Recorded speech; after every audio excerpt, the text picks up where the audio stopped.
today at www.mikeys.com.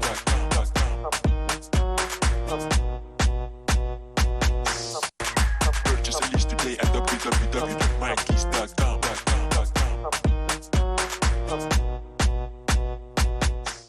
Aïcha mi ngook mbokk yi di leen ziyaaraat beneen yoon bu baax a baax ce sont les aléas du direct suñu technicien nag gàcce ngalaama yéen a mën ñëpp macha allah nous sommes le jeudi 20 mai nee naa leen tantôt tous les jeudis on retrouve le développement personnel en compagnie du professeur Danfara exceptionnellement aujourd'hui et dorénavant même tous les jeudis mon très cher époux avorté Mame Mbaye Ndiaye.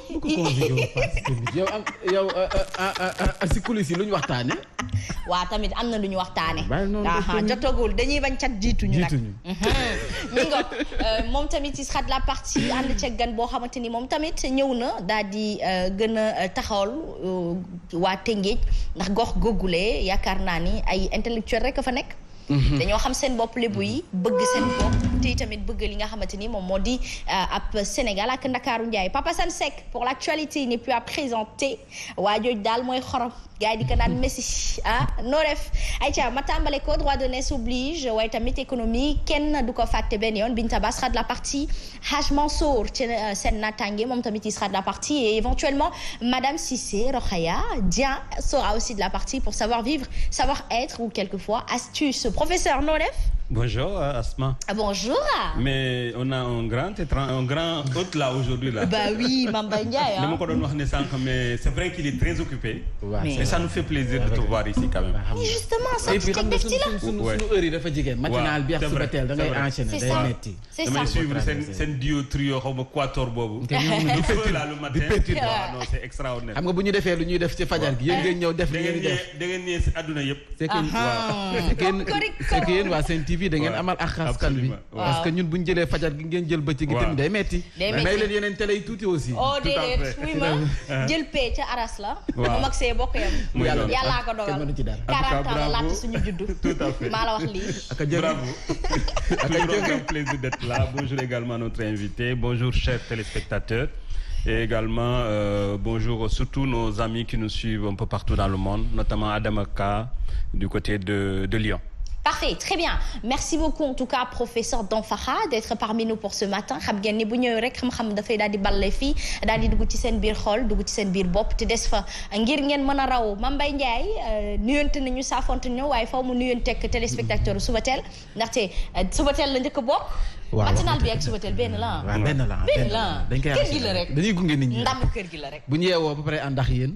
gunge leen. waaw loolu tam benn la loolu la man may seddale ndekki bi xam nga dama di doomu ndar nag faw ndekki li ma ci wéttali gars yi ak a jonge di leen jox ay napp ak ay ñun waa Tëngéej dañoo bëgg lu jonge nga ne ma ngi dañ dar nag te nuyu naa la nuyu professeur di nuyu sunu gan gi nga xam ne maa moom ñoo bokk fi ñu dëkk sa goxub Kumbam Lamb yaakaar naa ne waxtaan bi tey dana am solo di nuyu ñi nga xam ne ñoom ñooy actionnaire majoritaire li ma koy faral di waxee ci seen émission Subatel ndax ñoom ñooy tax ñu toog fi moo xam ñi nekk ci kër yi ci bureau yi mais également ñi ñuy topp ci Sen TV l'officiel justement mi ngi noonu gan gi di wuyoo ci turu Pape Babacar Paye mu nekk coordinateur Kaddouk Tëngéej marche pacifique sur l'occupation anarchique de dégradation des routes loolu ko fi indi tey waaye ñu nuyu ko dalal ko ba noppi boole bàyyi ko ak téléspectateur des médias Sen TV. salaamaaleykum maa ngi leen di nuyu ku si nekk sa tur ak sa sant. di rafetlu invitation bi bon une petite rectification je suis le co-coordinateur. co-coordinateur très bien baax na ci waaye tamit boo wax ak askan wi nga xoolee da nga am kersa. non kersa am fi de. non waa Rufisque amuñu kersa de. Tëngéej laa jógee. waaw Tëngéej nga jógee de. Tëngéej ngay jëree amuñu kersa de wax ko il faut tey ñu wan ko sunu bopp. nga ne ma xam nga bu ko wax Rufisque wax Ndar. wax Gorée. waaw Rufisque Dakar. Saint-Louis Gorée les 4 communes. waaw donc kersa mënu fa am. waaw maa la wax lii waaye xamal ni rek yéen loo leen suum bi rek man mën naa ko naan. dama di sët. wante ñaar lañ de. ñaar si kenn lañ de. nga ne ma ñaar lañ de. waa ñaar ngeen. ci ngeen di xam na nag jigéen a mag. mais am na papa bu nekkee ci Ngéej mooy Pa Assane. sama papa ngi nii léegi mu yegg si Tëngéej la bokk. waaye mais dina ko léegi tendance bi diggante. Kumba Lamb la. ak Kumba Bang. waaw mi ngi noonu nag nag di neex na ba dee tey nag rab yi dinañ fi fees lii dina mel ni ndëpp. Aïcha ñu dugg ci suñu ab éphéméride daf ciy baax laata Papa Assane di ñëw rejoindre la cadence justement professeur Danfakha on rappelle qu'aujourd'hui nous sommes le 20 mai nag ci at yi weesu moom la ñuy dem jëli ci ay année mu nekkoon en 1962 ci lañ koy tàmbalee consécration de Monseigneur Hyacinthe Thiandoum mu nekkoon archevêque de Dakar par Monseigneur Jean-Marie Maury nonce apostolique de Dakar ma fàttali ni rek kii di Hyacinthe Thiandoum moomulee nga xamante ni nataalam a ngi ni di feeñ moom mi ngi bàyyeekoo fii ci Ndakaaru juddoo fële ci Popenguine le 2 février 1921 il est mort le 18 mai 2004 à l'hôpital Saint-Thomas de Villeneuve et justement mu nekk cardinal sénégalais Pape Assane Seck dikk na dama koy nuyu bàyyi ko ak suñu kilifa gi mu ñaanal ko yàlla ba noppi wax ñu ci baax yi nga xamante ni bi ñu ko tegee fii lu mu jot a def. bismillahi rahmaani rahim. asalaamualeykum wa rahmatulah taala wa barakaatuhu. waaleykum salaam. alors c'est bleu turquoise ou. c'est bleu ah. c'est bleu. c'est bleu ciel qui ressemble à la météo aujourd'hui. c'est fashion. waaw ko defee ne affaire bi wàcc. oh mais merci. yàlla na yokk. amiin waay te jik la. te ñu bokk ko. barke alxuraan. barke Seydina Muhammad sallallahu alayhi wa sallam. bokk gëj na ma laa gëjuma la gis gëj na noo daje. gëj na ma laa daje. gëj na noo daje. gëj na noo daje ci place bi. waaye ñu ngi daje. waaye ñu ngay gisee di daje. waaw déggante. professeur. dalaa jëw ne boo ñëwee moom ngay faral. wax naa la ko nag. ci lan. non mais nag am na doom donc vraiment. faral ci lan. doom bu jigéen nag baayam. dafa ne waa Ndar fi ne ma nekk tey ñetti waa Tëngéej fi ne. waa Tëngéej ak Ndar. benn lañu. Dakar Gorée benn lañu. wallaay ni laa ko waxee de. 4 la 4 mooy Allahu. waaw loolu yàlla ko dogal. géej gi tubaab bi da ko soxla woon nangam. professeur bonjour. ziar naa la. bu baax kilifa bi ñu ngi lay ziar bu baax. gan nga baax gii la toog. jóge fële moo la tëng géej. day wax tëngéej. ala tëng géej. dégg naa boobu. kay tëng géej. maa ngi kaa nuyu bu baax. di ko ziar nuyu ñuy setaan di la wax lenn. ku baax kii nga wane ci écran bi. cardinal Hyacinthe Thiandoum. damay am toujours fàttali ci diggante moom ak sunu maam Abdou Aziz Dabakh. dëgg la ndeysaan. ñuy wax seen rapport ak seen àndandoo seen déggoo seen rafetal te ñu baax lañu woon ñu newoon ci réew mi. moom nag cardinal. daan wax ak président Abdou Diouf. ci dëkk bi ci li xew ak benn auteur bu extraordinaire. et de façon très humble.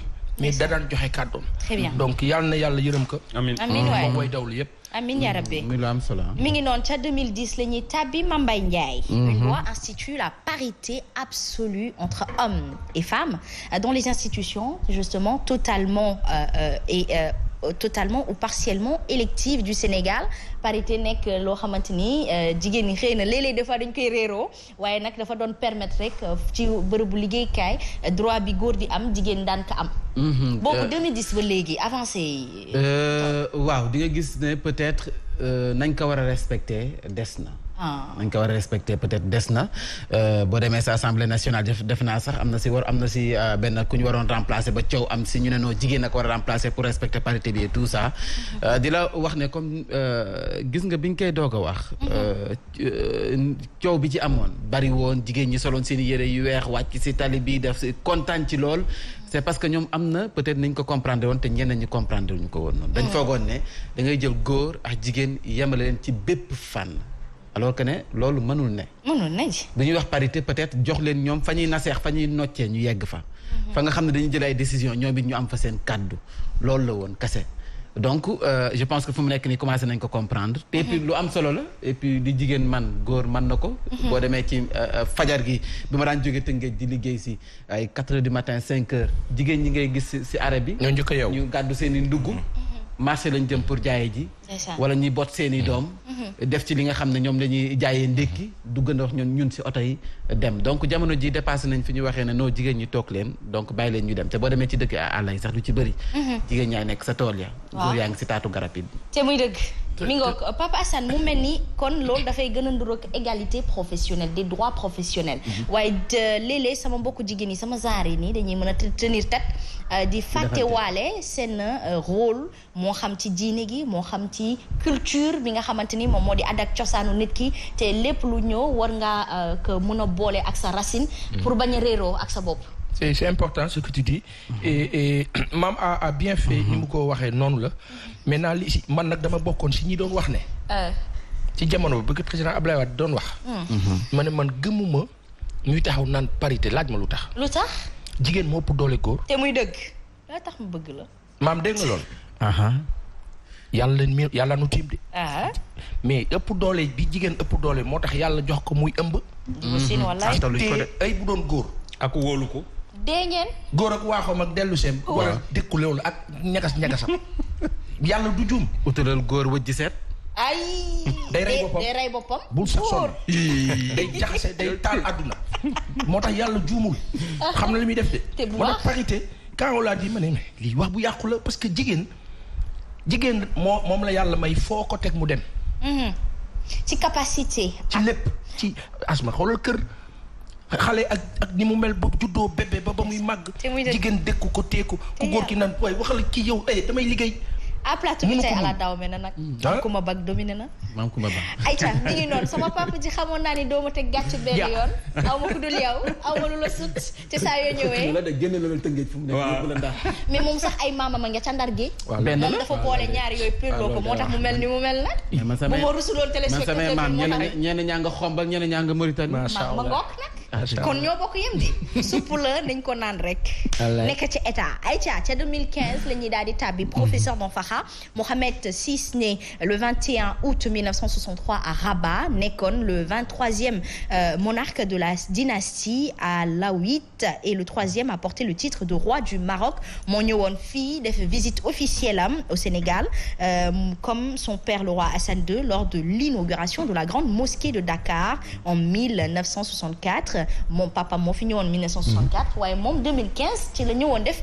visite officielle am fii ca Sénégal ca Ndakaaru kilifa gaa ngi maa la wax lii yaa ko fan oui ma son papa avait réussi à imposer un leadership fort tubaab yi fexeel ko nu ne professeur loolu am na wala amul tubaab yi bëri pexe mais fexe bu bon bu ne def nañ ko contre Hassan II mais il est resté stoïque et altier doom ji ñëw nag te xam nga ñoom ay shérif lañu surtout Seydina Muhammad lañu sallallahu alayhi wa sallam doom ji ñëw gàddu Maroc xam nga gàddu waaw dañu am dayoo la baayam defoon mu yokk dañu am dayoo mu yokk c'est-à-dire yokk ba marocain yi yëg ko yaa ngay gis démb xam nga bërki démb Ceuta Espagne ñu naan la 8000 subsahariens yu jóge fi entre marocain sahélien et cetera di dem ci Espagne ak la xew ca Polisario et cetera Maroc dafa nekk dëkk ba nga xam ni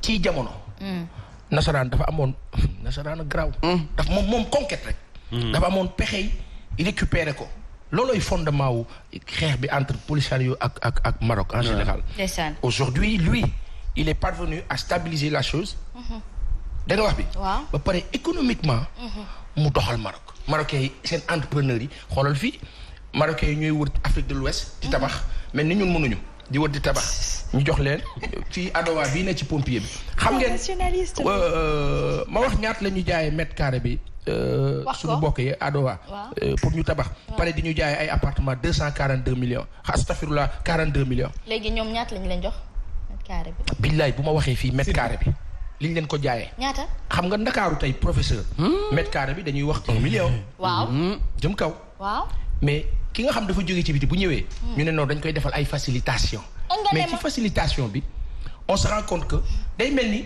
su dee loolu am na day mel ni pot de vin nga xam da ngay organiser affaire bi valider la signature xam nga ñaata lañ leen joxee mètre carré bi wax ma gaawal billaay du wax damay wuti kayit déet waxal damay wuti kayit dangaa kër si biir réew kan moo ko jaay état du Sénégal moo ko cédé nan la ko cédé aller aux impôts et domaines ngeen laajte c'est extraordinaire impôt domaine la li ñu joxee pompier loolu scandale la parmi tant d'autres quand bien même que les Marocains travaillent bien ñoom nag dañoo bëgg seen dëkk culture ak gëstu ak dem wuti ñun nag comme ñun bëgguñu dara ay bëgg nañ dara nag ayca mi ngi noonu il faut que ñu bañ a fàtte ni culture professeur Danfakha dafa di identité nit ki te nit ki boo xamatul foo jëm da ngay dellu fi ngay jugee te bu fekkee da nga réeroog fi nga jugee bu mara day am si dootoo xamati yow yaay kan.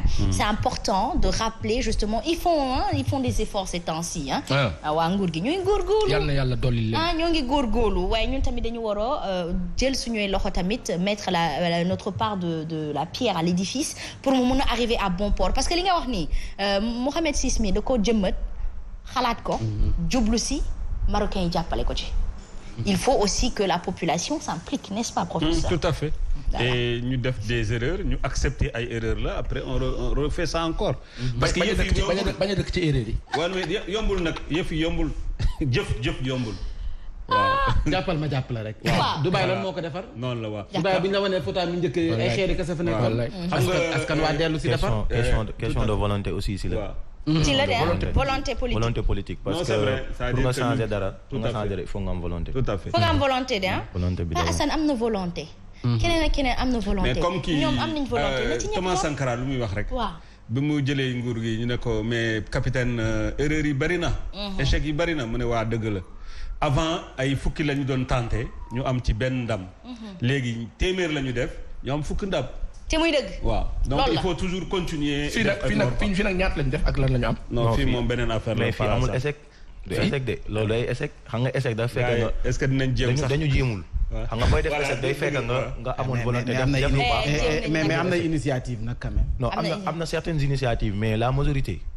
il faut yéen wàññi ngeen daal xaas rek daal. non lañ leen di bàyyi dans le fond il y a les idées. dañoo fi dàq voté. les idées voilà c'est vrai les idées sont là mais jëfin bi moo nekk problème. justement jëfin gi moo waral nag ñëpp war cee jàpp Pape Assane Seck ba pare jubal ndax bu ñu mënee waxtaanee exemple bu gën a palpable mooy mbirum waa Jakarta maani président Macky Sall bi mu woowee ndaje ak ndaw ñi ci la door a yëg nii ndeysaan kat kawpar bi mu génne woon pour dimbali ñooñu le yeggul à bon port il faut que ñuy bàyyi di iñaanante ñàkk kiñaan googu ak di xool sama bopp ndaxte uude nu mu la gisee la lay owle bu fekkee ni dangaa ñëw président Macky Sall dénk la nga luubal mais ëllëg yaa ngi koy wan na ni ça ne sert à rien qu'il se tue pour le Sénégal nasaraan si bu ñëwee fekk man mën naa tayle Pape Assane alors que day neexal émission bi mu ne ma je veux plus de Pape Assane fexeel na nooy ji ruubee sa diggante ak Pape Assane nga ruubee ko Pape Assane gedd la nga gedd ko dem émission bi day dee te objectif mooy émission bi dee donc à un moment donné il faut qu'on soit beaucoup plus intelligent et beaucoup plus tact n'est-ce pas léegi li nga wax dëgg la de kenn du ko dindi c'est tellement vrai wax dëgg yàlla je t'en félicite bah merci les cours léegi li may ci yokk nii c'est pas dans le sens conjonction coordination mais c'est dans le sens le plus possible plus xam nga moo plus jërëjëf xam moo la lan xasma li nga wax ma yokk ci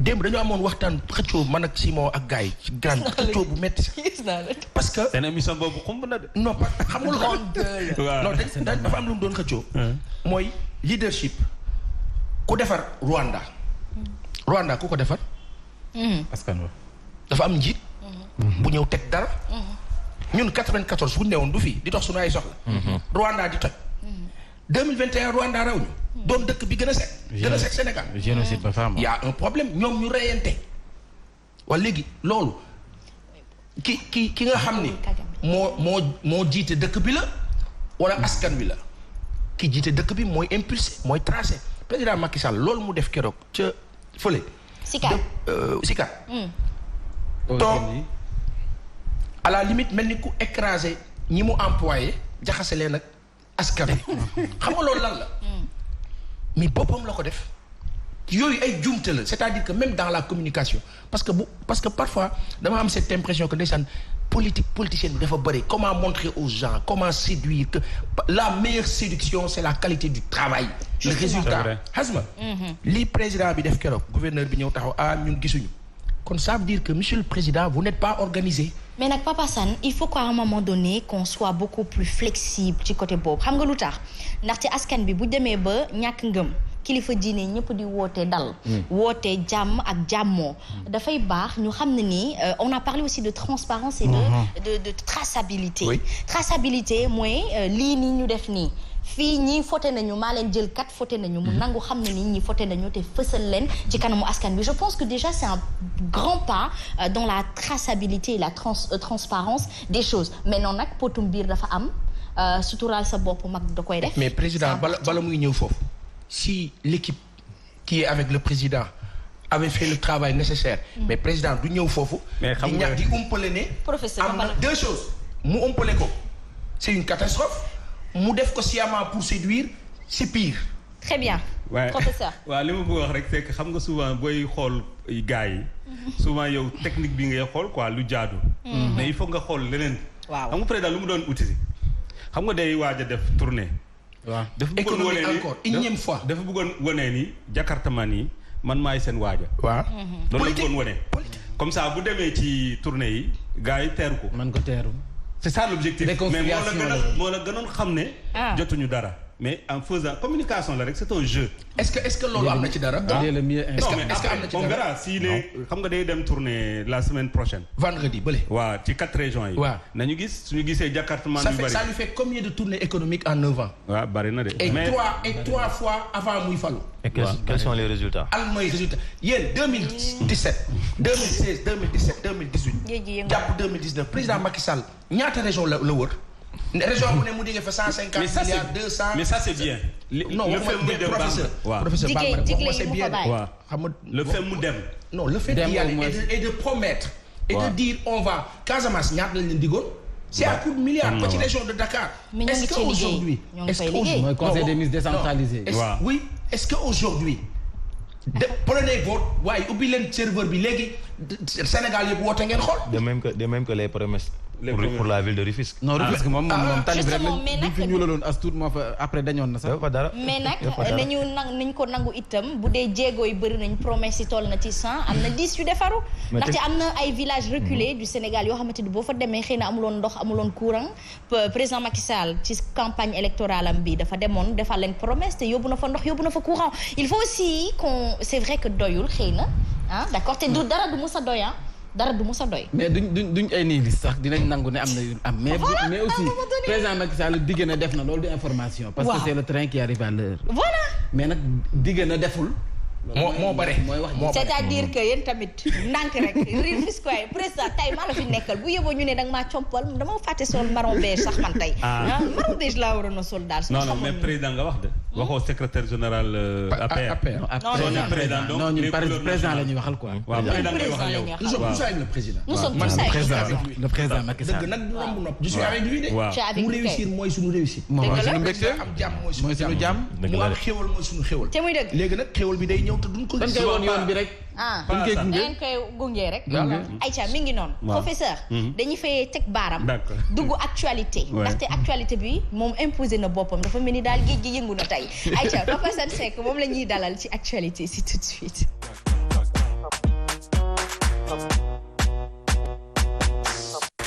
Purchase a list today at www.mykeys.com. Papa Sane Seck découpage ci la ñuy descendi ba tey. découpage bi jur na coow lu bëri fii ci mim réew nga daal di ne ce que Macky Sall le président de la République a parlé en 2011. lan la wax da cee waxoon de. lan la ca waxoon. ce que le président avait dit. en 2011. MD. xoolal sa dossier yooyu sa dossier suba teel yooyu. nga génneel nga yóbbu VAR kon. 2011. ñu déglu parce que li fi indi sa gan gi. daa am solo. moo la sa waxtaan. ok a ngi dégg de a ngi ñëw de. xam nga daa am ay maam libu. oui. kii dafa transversal ci askan. c'est-à-dire que. délet africaine. centrafricaine saint-louisienne dakaroise ak ba ca des Tëngéej. léegi suñu mbokk la. dugg naa bu baax li ba may dundal. yéen a may dundal. ak à suivre. yéen a may dundal maa ko fi wax. déjà libu Ndakaaru la.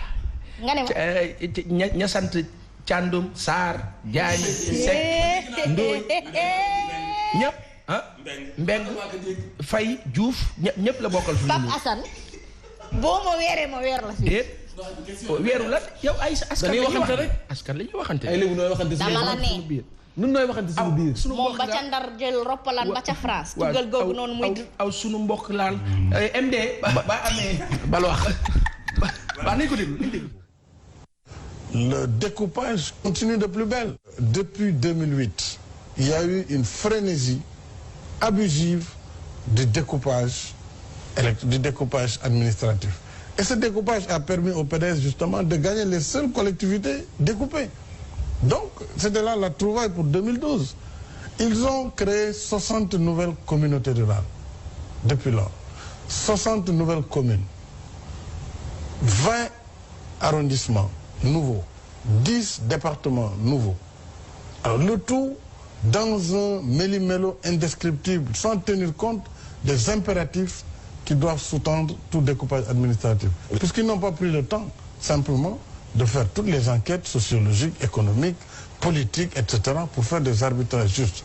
Au-delà même de l'aspect politique, ce découpage est porteur de germes de violence pour les communautés décentralisées. Le découpage vient leur donner le prétexte de remettre en cause les électeurs qui avaient des cartes. Puisque dès lors que vous êtes dans une collectivité découpée, excusez-moi du terme, vous devez changer de carte d'électeur, puisque vous n'êtes plus dans la même circonscription administrative. Mais vous étiez... Et tout le monde sait, toute la gymnastique qui sera faite, les cartes de Djahao seront envoyées à Ranérou, et ainsi de suite. Les gens, au bout de 3, 4, 5 fois, ils vont se décourager. Et ils ne voteront pas. Le fichier, c'est le registre où on consigne les électeurs. Ce registre, après, il fait l'objet d'un traitement pour dessiner une carte électorale, c'est-à-dire pour redistribuer ces électeurs dans l'espace national, territorialement. Ce travail est un travail essentiel et il doit être transparent. Pour cela, il faut d'abord que le territoire soit stable. Parce qu'on doit étaler la carte sur le territoire. Mais la carte elle-même, elle est mobile. Elle est à géométrie variable. Chaque jour, jusqu'à la veille des dépôts, on peut modifier. C'est ce qui est arrivé en 2009. Il y a eu des localités où personne ne connaissait même pas les limites, mais des communautés rurales. Tout le monde a vu et a vécu les blocages systématiques qui ont été opérés dans la délivrance des cartes nationales d'identité. C'est indéniable. Il y a un blocage volontaire pour ne pas amplifier et augmenter le fichier, puisque pour eux, tout ce qui est nouveau est suspect, c'est toute cette jeunesse qui dit partout, il y en a marre. Donc, il faut éliminer ces nouveaux inscrits. Il y a des faits qui sont de nature à porter atteinte à la sincérité du scrutin. Ils nous ont surpris une fois.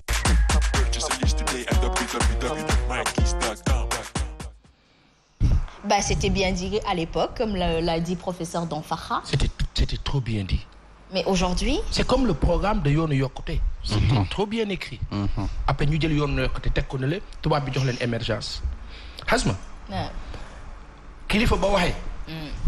waxi kilifa waaw la sant. dëgg la. lii candidat au temps. à la présidentielle candidat moo doon wax. devenu président.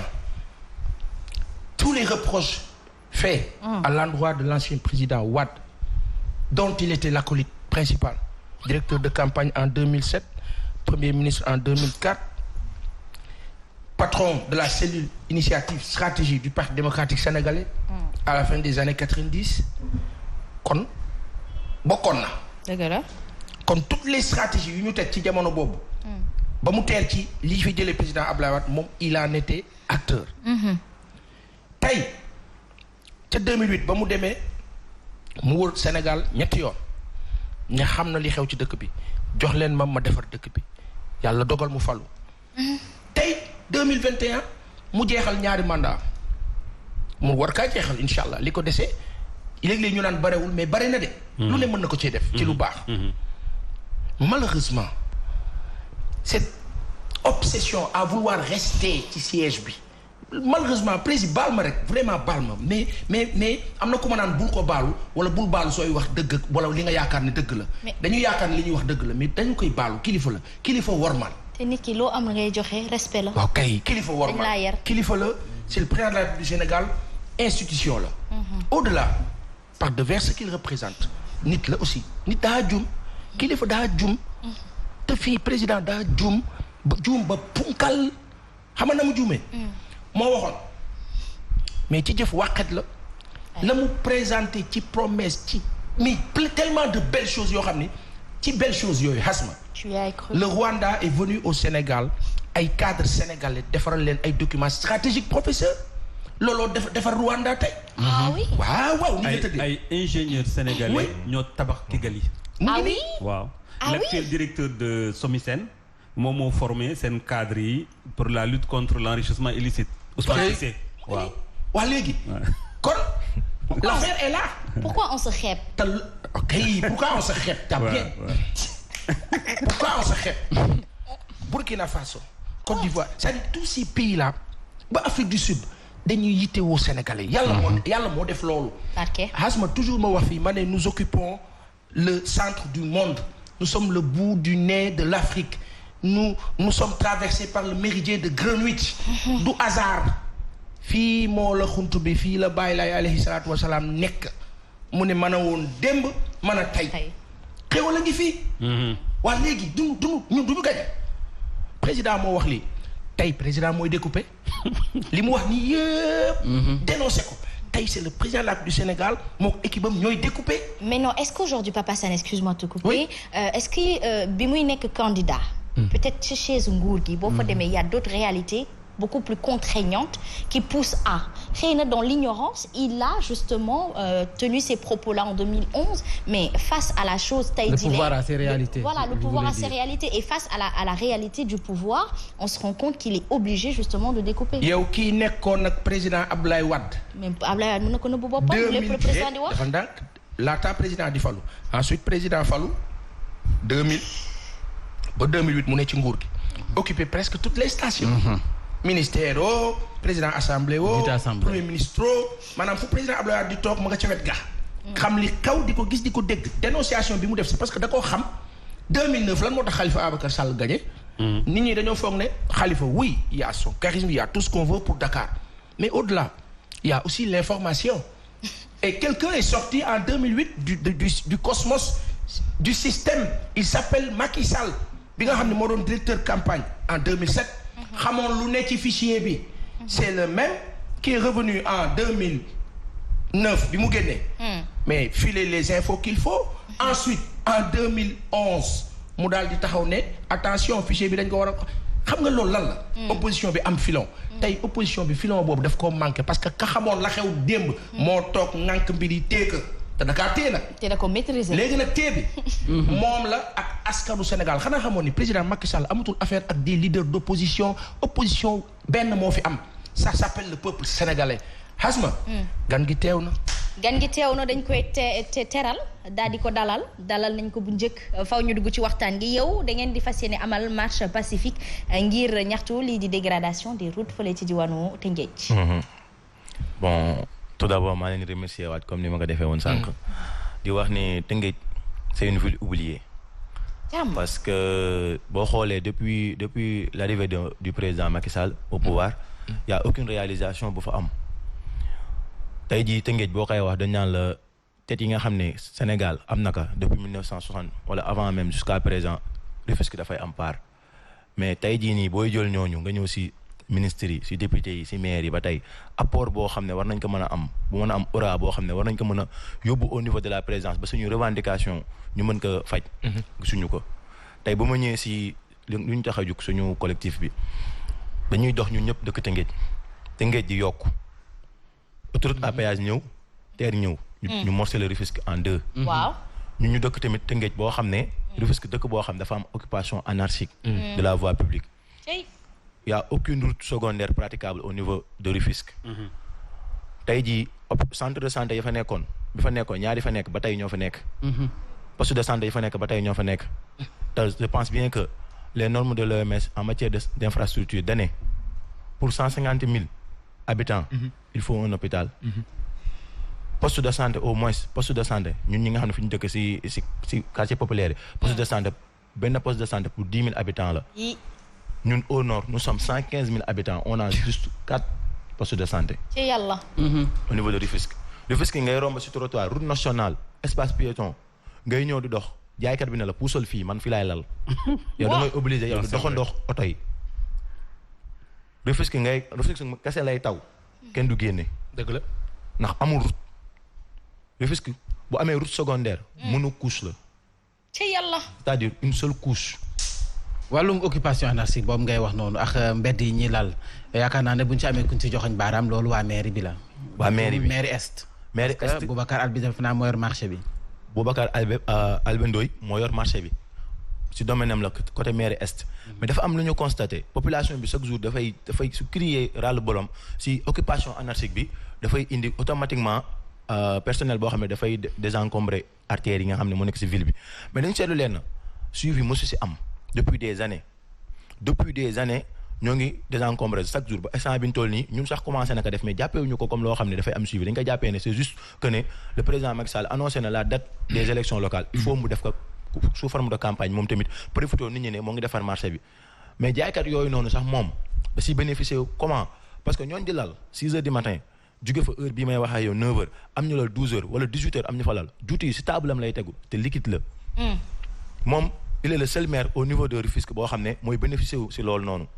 te tey jii nii mënul ba tey jii ñun li ñuy wax suñu revendication mënu ko faj le préfet def na si ay jéego. mais ba tey jii jusqu'à présent amul suivi du benn maire boo xam ne tey jii Rufisque intéressé na la pour nga situation boobu nga soulager au moins revendication wu askan bi dafa am tamit beneen bu am c'est au niveau du canal à ciel ouvert. 14 kilomètres. Rufisque le président Macky Sall ñëw na fa en 2017. def fa conseil des ministres décentralisé bi mu jox promesse ne les ingénieurs. mu ne les ingénieurs actuels. ñoo ngi en train de travailler di xool infrastructure bi comment faire pour que ñu mën a tëj canal bi. récemment juste 1 mois ou 2 commencé nañ ñëw au niveau de l'est. commencé di def travaux yoo xam ne pour fermeture canal. nan nga mën a tëjee canal boo xam ne au niveau de Rufisque boo xam ne dafa étude au préalable fi ñu ko commencé sax du foofu. côté passage à niveau tëj nañ ko ba def ay cantines ci kaw. passage à niveau c'est extraordinaire. Rufisque Nord le maire de Rufisque Nord Mame Omar Mané moom dafa ñëw moom ñoom dafa am benn problème bu sénégalais yi am surtout man suñu autorités yi lu tax ñu bëgg béton lu tax ñu bëgg ciment rek c'est-à-dire que il faut ñu tabax cadre de vie bu sain amuñu ko comment se fait-il que nga tëj benn canal foofu am benn loo xam ne c'est même pas 4 mètres bu nit ñi di jaar genre tunnel bu ndaw tunnel bi largeur bi matul 4 mètres bu nit ñi di jaar nga def fa sortie bi nga def fa benn canal boo xam dañu ko tëj nga def fa ay centre commercial nga teg fa centre commercial devant jaaykat yi nekk fa à l'intérieur si tunnel bi ma lay wax nii tunnel bi ça fait peut-être 15 mètres ou 10 à l'intérieur yalwaankat yi nekk fa population bi nga xam ne ñun ñooy riverains ñoo war a dox dañuy obligé di moytu yalwaankat yi à la sortie mu am ñuy def seeni cantine mu am centre commercial juste après loolu c'est mal organisé ça fait chiffon d'accord mais tey jii Rufisque moi je pense que c'est une ville historique waroon nañ ko mën a defar tubaab bi loolu la ñu rawee seen ay ville historique dañ koo jël defaraat ko ba mu baax d'ici liggéey koppar à l'heure où on parle d'initier les Sénégalais à devenir des touristes locaux il faut qu'à un moment donné on respecte ces villes quelque part gis nga Rufisque comme ni nga ko waxee bu njëkk ba yaakaar naa ne ku bëggoon dem bërëb bu week-end yi Tëngéej nga doon ñëw foofu moo nekkoon mën naa wax ne fa la ñi daan daje moo nekkoon Sali Rio Fresco moo nekkoon Sali nit ñi fa lañ daan daje l'un des premiers centres-villes de l'Afrique occidentale française la première ville économique du Sénégal Rufisque la c'est ça et la première ville électorale moo tax voté moom mën ngeen ko à 52% def naa lañ ko voté loon bii passé nii gis nga booy dugg Dakar mënoo tëb Tëngéej booy génne Dakar mënoo tëb Tëngéej te muy dëgg li mu ko waxee junj na ko gis nga géej gi daf ñuy agressé avancée de la mer ñu andil ñu autoroute à péage bi mu xar ñu ñaar ñi nga xam ne ña fa doon am seen i activité station yi nekkoon foofu yu si bëri day dee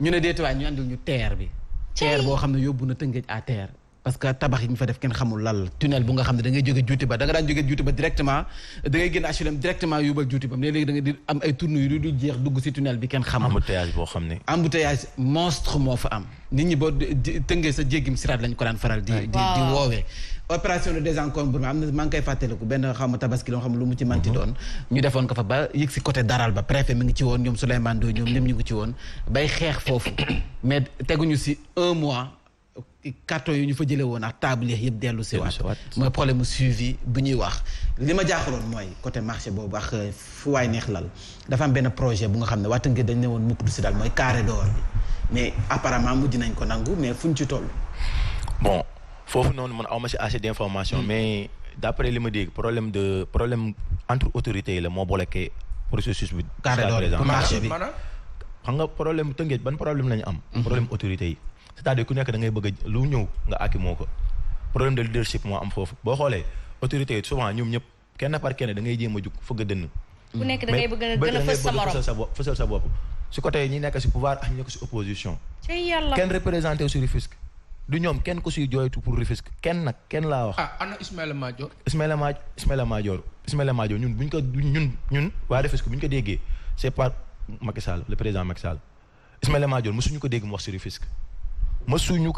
Rufisque moom au moins waroon na bokk si autorités yi nga xam ne tey yàlla may na leen bu ñu waxee le président Macky Sall déglu leen dara bu mu wax si Rufisque Souleymane Ndoye président conseil ba ci découpage bi waxu ci dara. du si wax ñoom dafa am benn problème bu am. déjà ñoom seen biir jubóo ñu. effectivement c'est ça. est-ce que nag du ñàkk jubóo jooju moi je pense que ñàkk xam seen cible lan la li nga xamante ni moom mooy di booy tiré li sa cible mooy askan bi ne ci jàmm. ndax askan bi la dénk ngir nga yor leen yiir leen yërëm leen dafa mel ni jabar ak jëkkër rek. bu fekkee ne dañoo fàtte li leen tax a jug wala li leen fal. dañuy nekkal seen bopp. te bu nit nekkalee boppam dootul moom bu amul problème ci yenn yi du ko yëg. Est-ce que c'est pas ça? Est-ce qu'on n'est pas en train de perdre du temps quelque part, Papa San, en voulant juste penser à nous, à comment être bien, à comment se valoriser? Individualisme quoi. ñoom tamit il faut dire une chose dëkkuñu Tëngéej. loolu la tax kay. parce que le président Macky Sall lii laa doon nekk nag. président Macky Sall bi muy def. parce que mënoo defar foo xamut. foo fekk ab canal à ciel ouvert. boo xam na canal bi pour lan la woon. yaa ngi fàttaliku yaa ngi wax sànq Rio Fresco. la rivière fraîche. xam nga lan moo doon objectif bi. maanaam tubaab yi bi ñuy coloniser Sénégal. ñoom seen dëkk noppalukaay. seen Venise c'était la ville de Rufisque. mooy dëkk bi nga xam ne da ngay ñëw sa xel day dal. et canal boobu c'était voué à la pêche. fa lañ daan toog di napp. 60 nag ba ñu joxee indépendance dañoo bàyyee canal bi waaye la doon doxal canal bi ñoom tubaab yi dañ koo rocci. yóbbaale ko loolu tam benn affaire la. ak ñoo bañ ko roccee nag. def benn genre sabotage. dañoo siis. ñun ñu ñëw. la yàlla xam doy na ña ko war a yor war cee taxaw def naka sudul noonu mu teer ci tey ñu fay sotti mbalit ak leneen ak leneen lii la. très bien alors marche pacifique bi kañ la. marche bi dimanche bii la à partir de 15h di wax aussi di lancer benn appel à nos autorités rufisquoises di leen wax ni tamit da dul yoon baar di jege école bu ay élèves di nekk. c'est extraordinaire. da dul yoon semence fu mu nekk da dul yoon semence fu mu nekk sem ay commerçant wër ko taf fa seen i jaay. ngay dégg promotion li ko Samba Diop di waxee chaque jour nee na nit ki da ngay jàng sa professeur laaj la quelle est la devise du Sénégal balaa ngaa tontu digg waa ji naan Orange Money promo la ngay mën a xamee lan la parce que mu ngi ci biir marché. parce que mu ngi ci biir marché. c'est Abdoulaye Sadji. waaw c'est Abdoulaye Sadji c'est Matar Seck c'est à côté. benn baar bu nekk foofu te loolu noonu. ñun ñoo koy gis ñun ñëpp. Kusaan juste à côté. xam nga am na benn image booy jox xale bu ndaw moom lay màgguwaale. wallaay c'est vrai da nga koy jox ay valeur boo koy jox da nga naan que lii baaxul. mais loo xam ne baaxul tamit. mais ça c'est la mairie. c'est la mairie. moo tax ma ne. je lance un appel aux autorités parce que ñoom ñëpp tamit que ça soit la mairie que ça soit président conseil départemental ak ku mu mënti doon ñoom ñëpp ils ont leur part de responsabilité. parce que tey Tëngéej bu doxul. très bien c'est à cause de nos autorités. très bien en tout cas ba ma may tuuti benn parenthèse. très bien ndaw si Tëngéej jamono ji yaakaar naa ne jeunes yi ñoo jël relève bi. waaw dañ daan toog bàyyi ñoom politiciens di leen utiliser di leen exploiter. élection yi ñu topp leen ba falaat leen mais cette fois-ci gis naa ko fa nemmeeku naa ko fa jeunes yi fu mu nekk ñoo déterminé taxaw fu si nekk. commune bu ci nekk samp seen liste ngir fëskee ne xëccoo ñoom te puis mu am initiative bu rafet bu nga xam ne commune d' arrondissement bu Rufisque Ouest commune bu Rufisque Ouest plutôt amatul arrondissement mi ngi fa mooy fi Alioune Mar jiite ñoom xaaruñu maire bi wala autorité yi non askan wa ci boppam ñooy dajale di pavé seen dëkk ba jokku sans sable la ñu ko tuddee fu mu nekk jokkul kaw point c xee yooyu yëpp ñoom ci boppam defar nañ seen i pavé ba pavé amatul suuf ñu ngi koy pavé man fi ma dëkk Médine et tout ça ñoom it ñu ngi koy préparé pour pavé yaakaar naa ne initiative boobu ñoom ñëpp jeunes yi bu ñu ko jëlee si Tëngéej yëpp dinañ dem ba Tëngéej fépp dañu koy pavé te duñu xaar benn autorité mun a mu jàppale ñu ngi defar suñu yëfi ça c'est de l'initiative c'est excellent ce qu'il dit voilà lii nii baax na de Papa du am problème xasma na quartier yi jóg ne quartier bu nekk tey quartier yi dajale rek ñu ne kaay leen ñu def suñu tontinu bopp xasma ñu créer notre banque de quartier te ku nekk ñu ne unité 1 ba 26. wala ñu ne këri suuf këri kaw nangam les quartiers de Rufisque ont leur banque. est-ce que xam nga ni nguur gii fi ne du leen bàyyi ñu am seen banque. yooyu la. initiative bi baax na de les populations askan bi jël leen seen responsabilité mais lépp lu am intérêt luy génne la baax ci koppar nguur gi du bëgg mu dem ci askan bi. foofu la ñuy waxee initiative bi baax na mais daf ci am loo xam ni nguur bi yow moo koy coince pour des intérêts macro yoo xam ni. c'est des lobbies et des nangam. Aïcha en tout cas merci beaucoup ci contribution bile waa Tëngéej de tout cœur avec vous. ñoom dañ leen di découper. découper jàmm. découper ñu nànk sax. dañ leen si ñun la jiite fa la démarré. si ñun la démarré. déjà fu nekk ni waa non fu nekk Almadi 2. xamuñu moom fan lañ féete. Almadi 2. xamuñu fu ñu féete. xam ñu naan ñoom ñu ngi Bambilor wala ñoom Rufisque Est lañ bëgg ñu andi leen fa mais déjà xamuñu fan lañ bokk. waa li doy na waar di. te nee nañ découpé nañ ba pare. manque d'organisation bi. tamit fës na trop en tout cas merci. merci à vous. Mame Mbaye laata ñuy tëj actualité gi dama lay laaj mbirum vaccination bi nu mu fa demee noonu. professeur Dampra ngi yëngu jeunes yi dafa mel ni ñoo demul vacciné wu. dégg naa. vaccin yi ñoo demul vacciné wu. ñoo demul vacciné en fait ñoom loolu lañ jàpp réticence bi ci jeunes yi te pourtant vaccin bu njëkk bi bu mu ñëwee dose bi njëkk ñëw dañ ko ciblé dafa am ñu ciblé. mooy ñi am mooy mag ñi nga xam ne ñooy waa kër docteur. waaye ñoom ñoo ciblé ñooñu kay jeunes yi toog di xaar. loolu moo tax seen. ñoom réticence bi peut-être du réticence peut-être jeunes yi dañuy xaar ku ne leen vaccin yi yéen a ko moom. dëgg la aussi mais peut-être loolu mën na ci ne vaccin ban vaccin. Covid 19 di. ban Covid. Covid ba tey di reye. bi fi ne. Covid a ngi reye de papa. am na ñuy ñàkk seen ay. yaa fi indi ci coowu vaccin. maak indi professeur rek nii toog professeur vacciné woon. waaw. man vacciné gu mën a gox fu dëgg. man mi sax vacciné wu naa paasan. waaw baax na la xam na am loo xam ne ku nekk yaa. man nag defaguma. te yàlla na yàlla def suñu xol lañ ko tibbee yàlla na yàlla def ñi vacciné wu ñëpp. mu nekk ne baax na si ñoom efficace na ba ñëpp teg ci seen bët. yàlla na ko yàlla def amiin waay kenn bañ cee loru. waaw malheureusement am na ñu si jot a loru. te am na ñu ciy loru te waxuñu ko. en passant je dire mbiru vaccin la xaw ma. maa ngi dégg coow li. nañu bàyyi orientation bi. parce que vous avez 300 000 doses xaw ma 200 000 doses yu bees yu ñëwaat. il faut les injecter aux gens et puis c'est quoi cette propagation cette obsession à vouloir nous vacciner par rapport à cela. mais tous les pays respectables le font. tey jii nii su ma jógee ne damay dem Paris wala feneen en principe dañ ma naan da nga war a vacciner wu mais am na ñu ma ne c'est pas encore obligé. c'est pas obligatoire tout à fait mais dafa am benn affaire bu nekk. ñu ngay wax vaccin bëgg ko rappeler nit ñi bëgg ñu indiwaat. communiqué bi doon am chaque jour xaw ma. dañ ko dindi jaru ko. waaw jaru ko lu tax jaru ko. parce que tout simplement revenir donner des chiffres mën nañ def communiqué journaliste yi dinañ ko tasaare. léegi dinañ ko def ci édition journal xam nga yàgg nañ ko wax. lu tax ñu jékki-jékki France déconfiné na en partie déconfiné na les Européens ubbi nañu bërki démb dëkku Portugal ba seen ville touristique bi ils ont ouvert en 24 heures 5000 touristes anglais. kon ñoom ñu ngi dox seen bi àdduna. stade anglais yi. ubbi nañ ñu ngi dugal seen nit.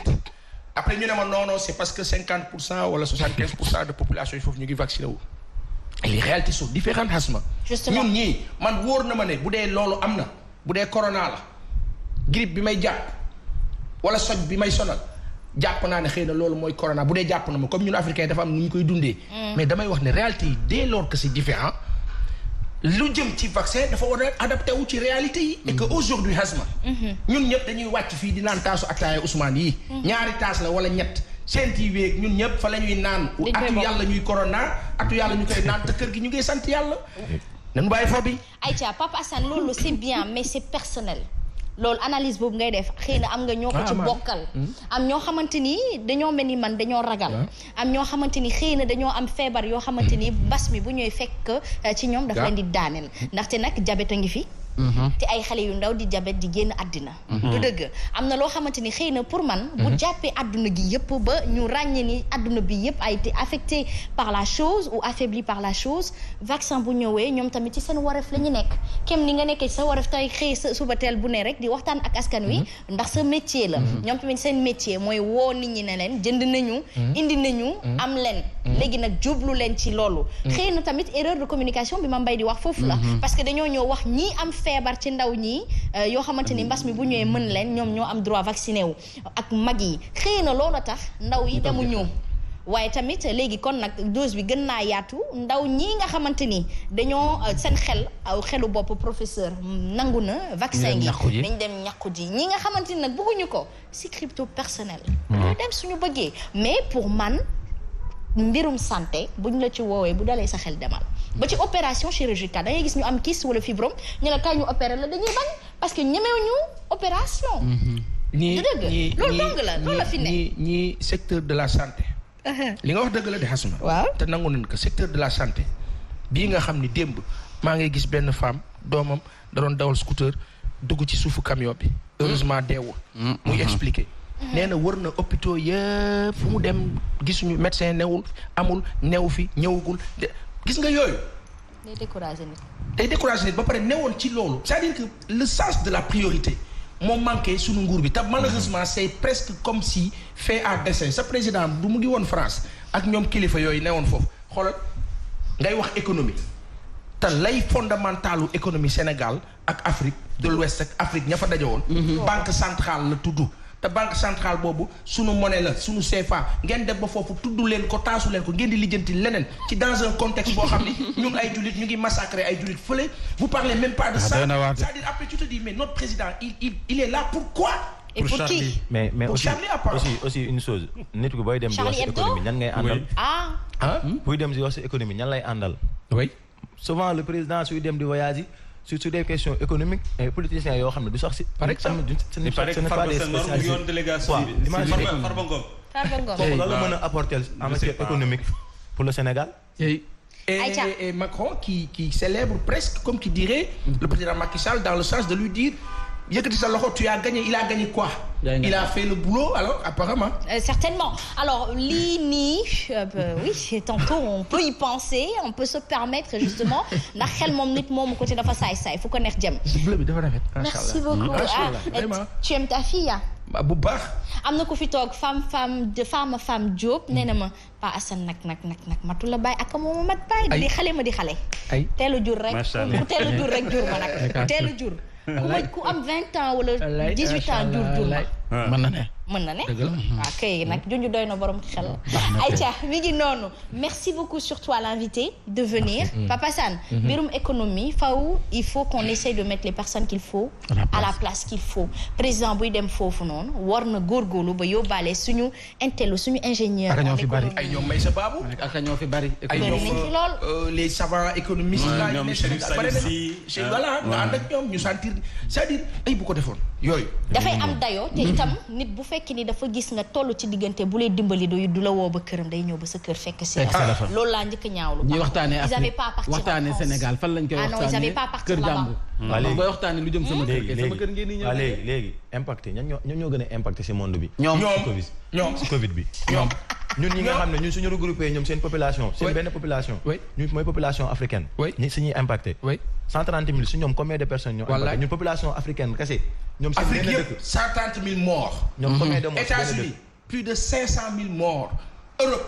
jàppal ñaata plus de 700 000 donc tey kan moo am jafe-jafe en tout cas daal man li ma xam ca àdd ak cosaan ak yar ak taranga nit bu may dimbali te ñaanuma ko ndimbal moo may fekk si ba sama biir kër xool leen ci suukaru koor yi xool leen ñoom bu ñuy bëggee wàcce saaku ceeb yóbbu ko nit ñi dañuy ñëw fekk kenn ku ci nekk ba sa biir kër jox la ko du dëgg kon loolu lay taranga waaye ndaje ba ci sa biir kër ngir yow nga dimbali ma ànd ceeg samay confrères yëpp tey boo ñu bàyyoon ñu booloo ci suñu bopp daal di doolalante nañ ñu may mais ndaje c'est-à-dire que officiellement le prétexte trouvé oui pour vos économies mais ndaje la kan moo soxla dëkk yooyu France ci boppam pour dëggal li ngay wax dafay mel ni France comme dafa am problème moom mënul dem ñiti ne leen mastata jàppale leen léegi day jël doom africain yi ne leen dem leen yëlwaan comme ça bu ñëwee léegi moom mu jël li ñu yëlwaan professeur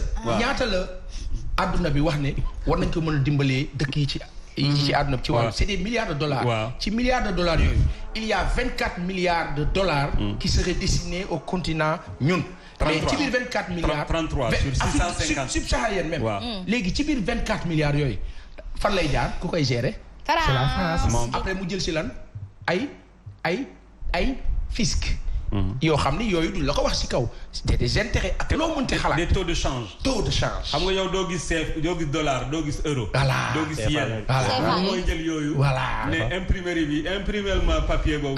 CFA jël merci. loolu la kii nga xamante ni moom moo di Paul Kagame wax naan ma moom comprendrewul ki nga xamante ni moom yow. papier nga koy imprimer. jox ko. ba pare moom mu mën a imprimer boppam. ba pare nga imprimer ko forcer ko di ko jox ba pare naan ko fay ma frais d'imprimer. waaw. mais ñun yow Afrique ku leen gën a mën a demal seen bopp. Sénégal gi rek boo ko jëlee réew moo xam ne am na pétrole. am na gaz am na zircon. naaj baa ngi fii ak li ñu si mën a def. suuf si loo si jëmbat mu sax. looy doyee yalwaan. ay waay nañu tëj ci suñu bopp yàlla ne la teraanga jàng bi nga jéggi teraanga ji dem koo xam ne ni yow sa teraanga lay tubb pour defar boppam di la defar. ma ne boroom xam-xam yépp muy ci diini ak ca àddina ñi bëgg raw ñépp dañoo à un moment donné gàddaay wéet ak seen bopp yàlla sax boo ko bëggee xam nag da ngay wéet ak sa bopp boo wéet ak sa bopp xam sa bopp te bu boobaa nga jëre sa borom moo amul Sénégal. doy na waar merci beaucoup en tout cas dañuy fas yéene dugg ci li nga xamante ni moom moo di développement personnel Mame Mbaye Ndiaye da nga may wéetali ak Passane ba tey